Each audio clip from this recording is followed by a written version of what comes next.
Right there. You know, Right my there. bifocals are not gonna. Right there. No, okay. How about that? Not too much. No, Off to the side. Dale para atrás. Off to the side, right there. Dale para, hold the flashlight. Move. What's going on, everybody? Welcome to 2 Cents, the show where we answer the question: Why does that always give us a good old thumbs up when we send him a text message? There it is. See. Welcome back, everybody. We took a very, very long break because of Easter, but we're glad to be back. And with us today is one of our brothers. Easters. And yeah, after Easter, one of our brothers, our very old co-host as well, Adrian. Welcome to the show. Thank you for How having you me. guys been? How you guys been? Doing good? Oh, We're yeah, doing good? yeah, We're all we're doing good. good. We're good. Just got done changing the brakes out of my truck. Yeah. So Yeah. You know, it's a That was good thing. yeah. It's a good thing about trucks that you talked about last night. Well, remember we had a conversation. oh yeah, I got a gripe about that. I don't know it's if a you little guys bit are of it's a familiar little bit about. of a gripe. It's a gripe on that. Yeah. So Here let we me go. explain. So Here we go. I'm trying to figure out if you buy cars or if you sell cars or buy cars and everything. I understand people got to make money. I get it. But why is it? And who developed this system where if I need to go buy a car or a truck, number one, I got to buy everything that the package comes with. I got to buy everything that package comes with. And then they charge me a sales fee, Cleaning a cleaning fee. Are you talking about like the base model and like Yeah. low models? Well, Or- the thing I don't know. Like, It's kind of one of those things. Is we were talking about it yesterday. That what's weird is that dealerships, they always have fees when they give you the paperwork. You always say they always have like an upcharge. yeah, they have type upcharges deal. because they're Yeah. trying to make money, which I get it. Like, okay, No, I don't get it. I don't get it. I guess more so that When people. it's like if you try to sell something, you're trying to make money. Well, yeah, but Well- let's say, well, yeah, but it's different. Why is it that when I sell my car, if I go to the dealer, and if I sell my car, they're gonna say like we're trying to sell on my son-in-law's truck. This thing is jacked up, and I'm not saying it in a bad way. I'm saying good way. Like it got good. The beefy It's got the tires, whole bells and whistles, the the whole bells and tires, whistles, the whole it's a 9 yards. leather, Yeah. platinum, the whole 9 yards. It's got he invested money on those Rancher, not the suspension with the extra cylinders, the cooling cylinders. I don't know what they're called. Anyway, Never heard of it's it. a good truck. Anyway, It's a lot. it's a power stroke diesel. I mean, he's done a lot of work on it, But anyway, so we went to go, and the guy that called us, it was a dealer. And I'm like, yeah, we want to look at your truck, whatever. And my wife was like, no, you know what? I don't. It's a dealer, and then finally we're like, we'll give it a shot, see what happens. We get there. A guy test drove it, whatever. It's got you guys seen the truck. Mhm. He goes, well, the only thing I can give you is base price. Those trucks are going for 15,000 right now, so we'll give you 15 for it. Oh, Yeah. oh, man. But yet, when you buy it, They buy it. they're gonna tell you the reason it's 27,000 is because look, it's got airbags, it's got this, it's got the bumper, it's got all this stuff on it. Yep. It brings the value up to 27. Yeah. But when I'm buying it, the dealer's buying it from you. They only give you base price. It doesn't give you base price because I'm sorry, that stuff is you're not gonna get any money off it. Which I get it because I went through that process when I sold my car. When I sold the Oh, the CTSV, Cadillac. yeah, I had the CTSV. So when I went to like CarMax or Carvana or whatever those online, like Those- did the that online place quotes, sucks. those popular ones, they offered me like 10 grand under of what I actually sold it for. And then you sold it to a private investor. Yeah, then private. And those sold it. people, Who you knew? get more money. Yeah. Yeah. Well, he knew all the stuff you Okay. actually put into that car. You know what I mean? In case anybody's caught on yet, today is all about automotive. All about Now, automotive. for the longest time ever, as men, we have always been drawn to, fast cars and power. That's always been in our blood. And the guys, the three of them right here, these three guys are probably the most intellectual about automotives that they could ever do. Because I'm the least one. All tell you that right all of them have had. I'm mechanically inclined. All of them have had their. This is my thought process. I remember I have 5 boys, so you count them all 5 boys, and every son and even my daughters, I've said the same thing. If you're gonna get in debt to buy a car, right? Even if it's your first car, get the one that you want, not Yeah. the one that you think you need. Yeah. No, get the one that you want, because if you wind up getting, give me one of them regular brands. What is a regular The brand? Nissan Altima. Ford Fusion. Or Ford Ford Fusion. Fusion, or Nissan Altima. So if you get one of those cars and you're out of high school, maybe you're getting your own jobs already, you're starting to work, you're starting to get into that group of things. If you're sitting in your little car and you're looking around and you see that truck and you go, man, one of these days I'm going to buy me that truck, then you made a wrong decision. That's the way I see it. Here's why. Yeah, that's true. That's true. Here's why. Again, my train of thought. Because there's only going to be 2 times in your lifetime where you're actually going to get the cars of your dreams. It's either before you have kids or after you have kids. But it's very hard to have it when you're in between when you have kids. See what I'm saying? Because every penny goes to your kids. Every penny goes to your house, to your kids. To many times have I driven up in my motorcycle, or my Harley, or even in my lowrider, or stuff like that. Many times people have asked me the same, man, that's a nice bike. I wish I could buy me one like that. I used to have one. And I asked, when? Oh, when I was like 18, 19. Well, what happened? Well, family happens. Exactly. And that's why I tell you, if you're in your 18s, 15s, and you're going up and you're starting to get, and you're going to go buy a car, buy the one you're going to want. Or if you're single and, you don't have a lot of responsibilities, yeah, I recommend that, because that and then check this out. It does two things. So if you buy a car, and you can ask them, how much did you pay on your Cadillac when you had it? How When I much first got it? When your monthly installments? Oh, Roughly. 600. 600 a month, right? First car you had, right? Yep. Your truck, how much was it, roughly? What, the F-150? The Mustang, you have one. Oh, well, if I was yeah, to yeah, the like, time, yeah, the yeah, like F-150, 3 or 5 years. the newer yeah. F-150 that I bought, brand new, mind you, first owner. I was Proud of you, paying you gotta be proud of it. 650. Yeah, about 600. Okay, Yeah. so they paid 600. But this is what you might say, oh man, they got shafted. They threw away their money. Oh man, they got shafted. I did not. Yes, yes and no. See, here's the trick about that. Yes, you might have said you got shafted because you're paying 600 a month. But also on the other side of that coin is, what makes you get up and go to work to make sure that you don't miss work? I'll get that truck repoed. You don't want to get the truck repoed. Exactly. Yeah. You see what I'm saying? Yeah. That is a motivator for young Yeah. people. Get that car you wanted.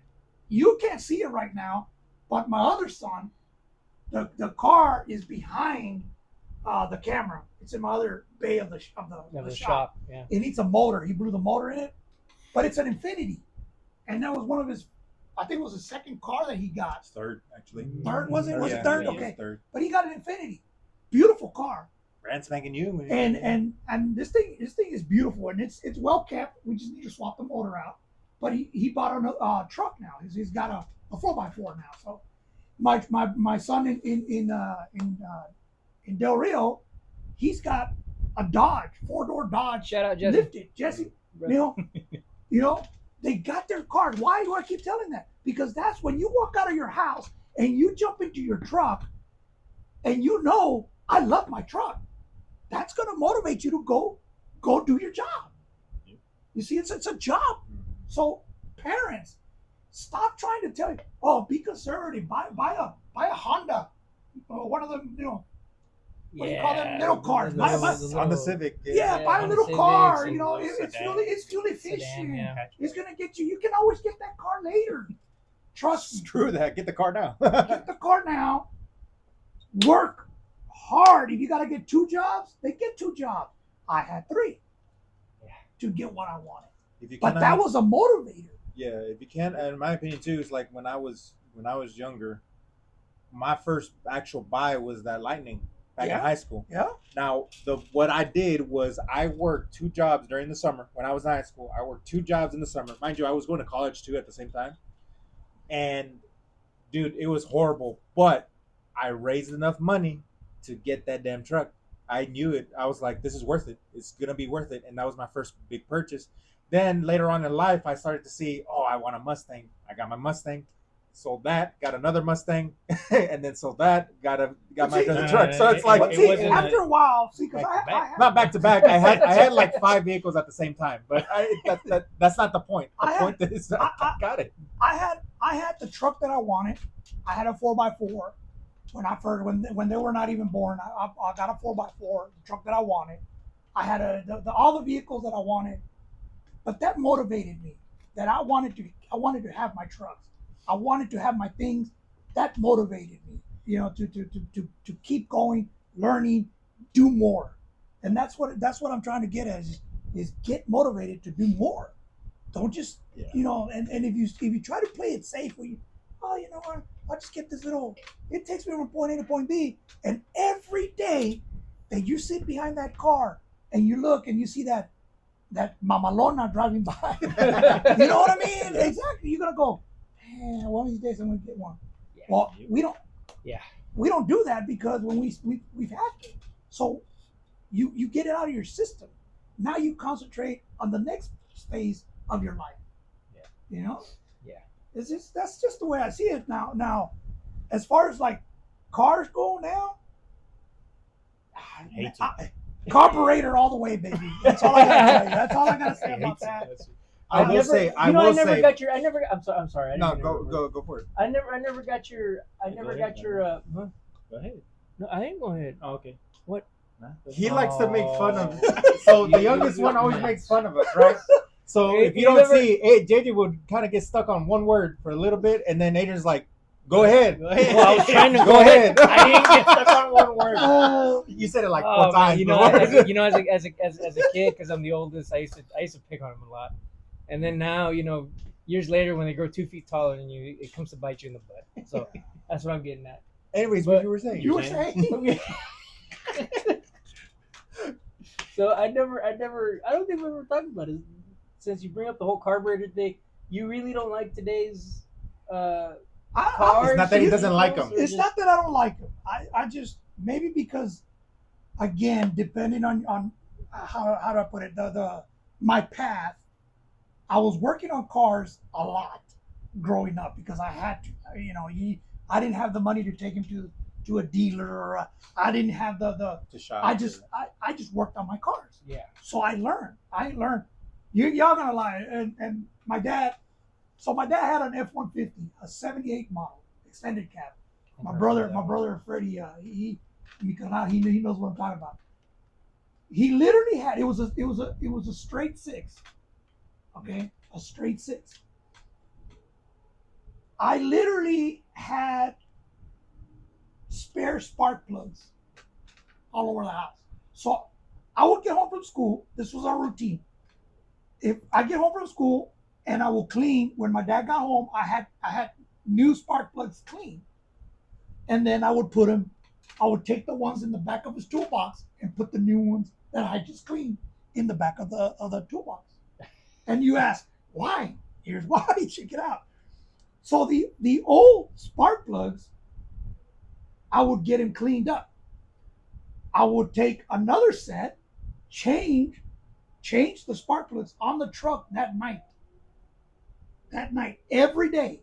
That night, I would change the spark plugs to get the truck ready for the next day. In the morning, he will get up, right? He will start the truck. Boom, boom. Okay, I got ready for school. Because now he was already in Houston. So every day, I would get up, get in the truck, and he would drive to drop me off at school. Halfway there, the truck would start misfiring. It was a standard, and it would start misfiring. So he would go, chinelas, ya, otra vez, mijo, yeah. And I would tell him, just pick a spot, Dad, pull over. So you pull over. I had the socket, the extension and everything. I would take those spark plugs off, put them in the container, put them in the toolbox, grab the brand new, not brand new, but the ones that were clean, that I already mic'd them, everything, the whole 9 yards. I already gapped them in the whole 9 yards, and I would put them on right there, right side of the road. And then he would drop me off at school, and then he would make it to work. And then after school, I would wait. I would get home. My mom would pick me up, or I would come in the bus, and then I would clean the spark plugs that I had at the house. Because as soon as he got home, if we needed to go somewhere, like we were gonna do a job or something, I would take the spark plugs off and put the ones I just cleaned, and then put those and clean them, and then use the truck for whatever we needed. And then in the morning, before morning, I had to do it all over again. So I had to put the new spark. I did that every day. It seemed like forever, but it got to where every time I would show up to school, my teacher, one of my teachers, pulled me to the side, and it was my first period, and she pulled me to the side and goes, "I need you to do something for me." And I was like, "Yes, ma'am." She goes, "I need you to go wash your hands." Why are your hands always dirty when you come? Because they were all full of oil, grease. But every day I would do that. So then, when I graduated, I got my first job, and I remember I had my first paycheck. It was $300, and I told my brother. My brother had come to visit, and I told my brother, "Hey, take Dad's truck, take it to Calderon's. It was a shop there in Del Rio. Take it to Calderon's, and tell them to fix that sucker." Well, they tore it apart, but they realized that they could fix the head, but they couldn't fix the block. The block was cracked. So they kind of did something to kind of cover the hole for a little bit. And then I told them, "Well, I can't afford another block. I can't afford it." So I said, "Just, can you do something to it so it'll last us just, He goes, "Yeah, I'll change the heads out, but the block is going to stay the same." I goes, "That's fine." So they put it all back together, and it ran for another couple of years. But at least I didn't have to worry about changing spark plugs anymore. You know what I mean? But that's the way I learned. And through that process, that's why I was getting good. Like on my Chevy, I had an '85 Chevy 4x4. I blew the motor in. Mm-hmm. I went to Houston. I went to Houston to get the motor. My brother took me. Truck. My brother took me. I got the motor and everything. When I got back on a Saturday. And I told your mom, I says, "Don't take the kids home. I'm gonna stay here because I'm gonna put my motor in." And I put the motor in 3 times. I put it in, got it all connected, started it up. I started getting an oil leak. So then I shut it off, pulled the engine back off, redid the seals, put the engine back in, cranked it up, still had an oil leak. Pulled it back off, turned it over, took the rear main seal off, and I found a little piece of dirt right there. So it wasn't like you. I mean, did you always like it, or did you always want to do, or it just naturally became this natural thing? It was just a natural thing. Just had to. So he that's how he go. How did you? I don't think I've ever asked these questions yet. How did you get into the whole process of it? Because honestly, I think ATI, that's why. Yeah, I went to school for it just to get more, in tune for it. Because of course, with the new stuff that you have, like fuel injection, all that jazz. Now you have computers doing everything for you, PCMs, electrical, and that's what he don't like. And that's why I went to school. Now I understand roughly what's going on in the new modern day engines, and where he needs help in it. I come over here and I help him out with something, what type of wiring. Right. But I don't know, man. I think it's more so because growing up, we started getting into the Fast and Furious and all that stuff. But then also that was a big part. Yeah. Also looking at Dad, working on his stuff when we were younger, it was always something that kind of just developed in me where I just wanted to do stuff with the car and then work with my hands. I was never wanting to be like, let me sit behind a freaking computer all day. Yeah. You know what I liked about growing up and doing a lot of stuff that I did. Me and my carnal Freddy, he was the driver. I was more of the second seater. I was the one watching out for cops. I was the one making sure the gauges were running good. You're a Bo Duke. I was basically that's what I was. I mean, I learned every pothole, every alley in Del Rio. Yeah. because we were racing. Oh, and you were doing all Luke that, Duke. Sorry, We're I'm gonna doing get all that. fact-checked. Luke Duke. Luke Yeah. Duke, yeah. We're doing all that crazy stuff. I was the one keeping. Your Tio Freddy was the one that was the driver, and man, I seen my brother do some. You think that what do you call it? Fast and Furious drifting was the like it. That was, I think my brother invented that. Yeah, crap. I was gonna say But he anyway, invented it. But anyway, the thing about it is that I liked was it was one of those things that we knew swapping parts, doing this, can give us this horsepower. You know what I mean? Doing this, tweaking this, pull this, do that, will give us the power. Nowadays, Computer. what the hell do you pull? Like, what do you disconnect? All. Back in the day, you disconnect certain Nothing. things. You know what do you do now? And Adrian, how did you get into it, man? Or is it just something that you just naturally just? Kind of, yeah. It's Kinda more just trickled down, right? Trickled down the thing more so because mine I just learned more so like movies, videos, stuff like that. So Well, I wasn't really around like the time. Yeah, because I was young as heck yeah, whenever he was out Yeah. working on motors and stuff like that. So yeah. But the beauty of it is, again, fathers. This is for fathers. Get involved in everything. Firefighting, working, mechanics, body work, hydraulics, racing, stuff like that, motorcycle, whatever you can, because your kids are going to see that, and one day they're going to come back and say, "Dad, I want to try that." And it's, for me, it was this. You know the old saying, "I don't want my son to do things that I wouldn't do." Well, if I know how to do it because I learned how to do it, then I will teach them how to do it safely. Does that make sense? Yeah. You guys can do it safely, because these guys wanted to go race, and they never been to a racetrack, and they kept bugging me. Let's go to a racetrack. So we went. We took them to, what was that racetrack in? Oh, they're by Decatur. Well, it closed No, down. I'm sorry. It's by Then. by then. And Chapo had his 370Z. Alex, he had 370Z. He had his Mustang. And I mean, I already knew what I was doing because I've done it before. You know what I mean? I've done it with my brother. We went to races in Mexico. And don't tell Dad. Don't tell Dad. And, but then I also found out through my uncles. My uncles was the one that told me, because I asked him, I said, me and my brother, man, we love racing, like anything that has to do with racing. And then we asked my uncle, I said, but you guys never, you know what my uncle said? He goes, no, mijo, it was your dad. I was like, what? He goes, and he loved racing. He would race horses, he would race whatever he could get his hands on, he was racing. So now we know, but my dad never said anything. Yeah.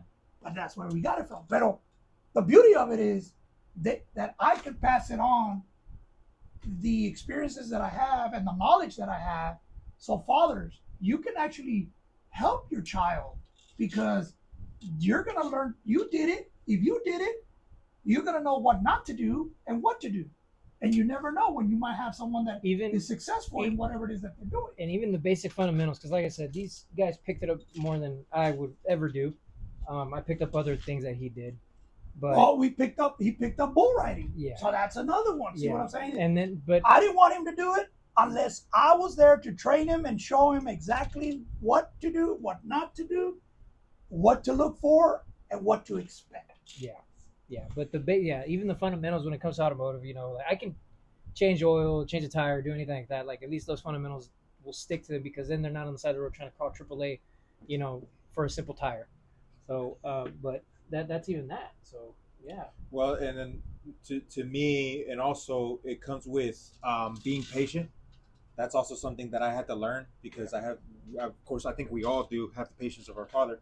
When it comes to trying to work on something, I found that and I always think to myself, but I wanted to do this. But basically, like even that truck, the way that is built, I will admit, this new age of engines and stuff like that is so difficult. Engineers are trying, yes, I get it, they're trying to be more compact, more of this and this and that, but it's also, that is something to me that is going to deter certain age groups to do what they want, or to work on their vehicle.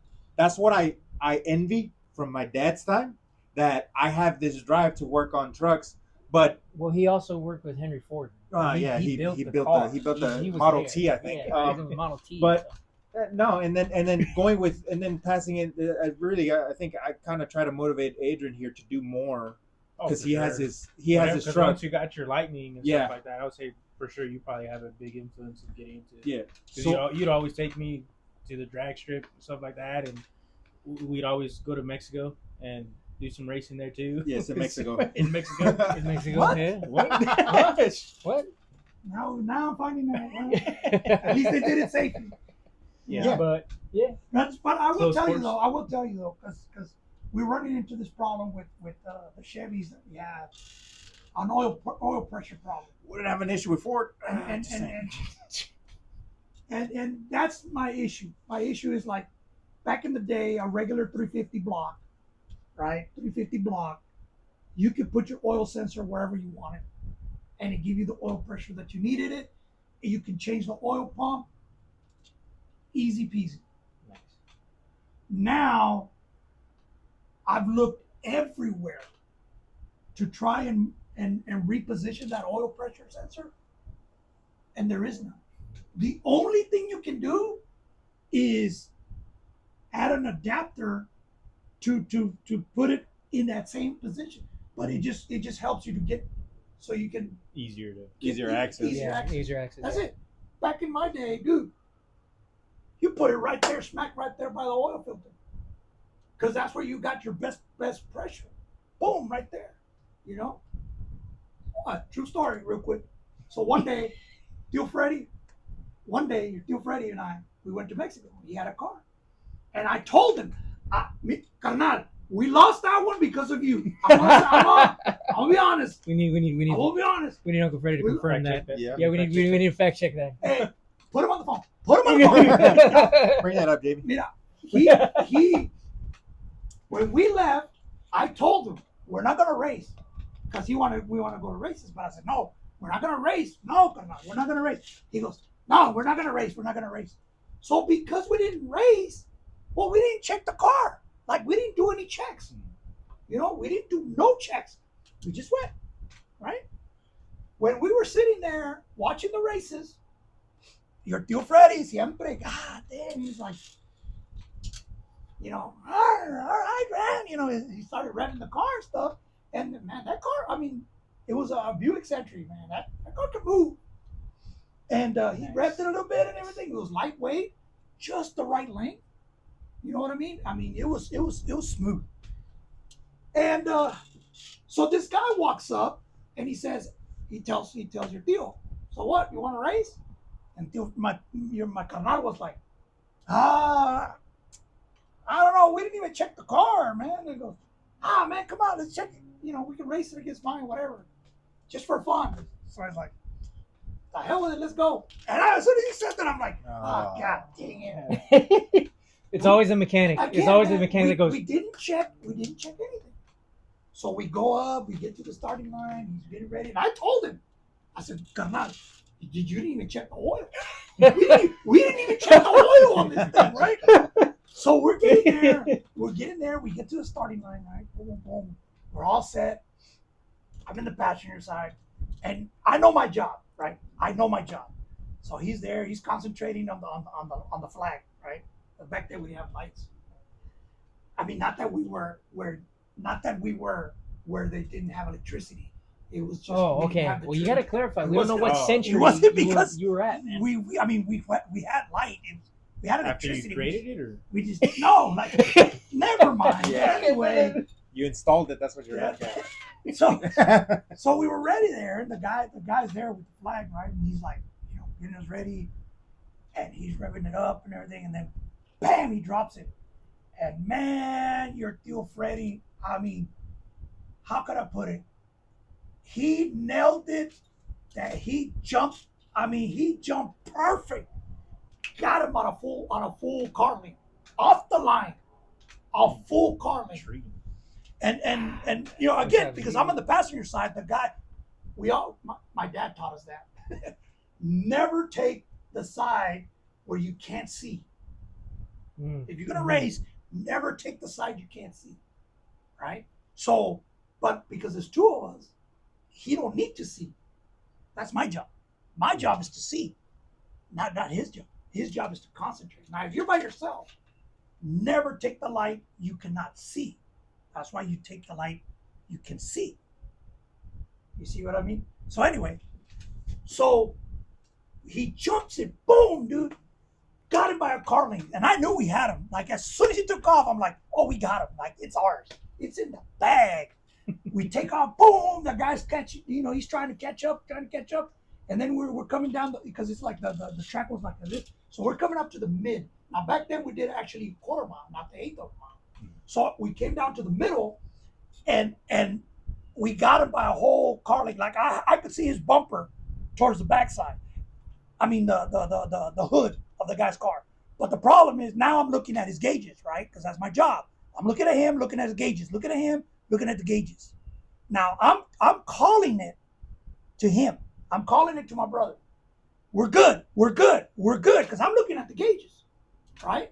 Because he's concentrating on the road. So I'm calling it. Good, you got him. Half a car length. You got him, Carnal. I'm looking at the gauges. All of a sudden, man, towards the halfway point, the oil light pops up. Oh. As soon as I saw oil light, I'm like, red light. He let go. That guy passed us. And even the guy knew when we got to the finish line. Even the guy knew when we turned around. Even he said, stand up for a little bit. My bad. I got to for man. Maybe. Okay. even he said, even the guy said, why'd you lay off? I said, man, we got a red light. Oil. Like, God dang it. So, but yeah, Carnal, that one's on you. I'm just saying. But anyways, check the oil. Great You need to story, check the oil. Automotive. That's our history around it. I can tell you the one he beat a Corvette. We have to wait. He beat a Corvette. Dude, that was beautiful, Okay, dude. but He then beat You should have gone. We have to wait. Episode 2. Episode 2 or next episode. But anyways, yep, that's been our story about automotive. carburetors are the bomb. And carburetors They're are the faster bomb. nowadays. Yeah, Debatable. they are. We got so fast, in fact, now we have to do the eighth mile, not the quarter mile. No, I give you that. I'll give you that. All right. Well, thank you guys again for joining us. This has been 2 cents because we got 3.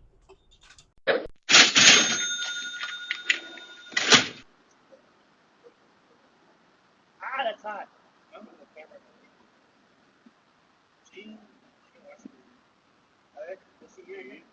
Huh?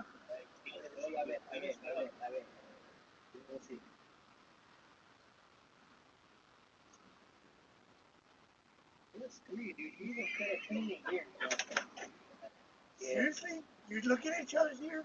Yeah. Yeah. No.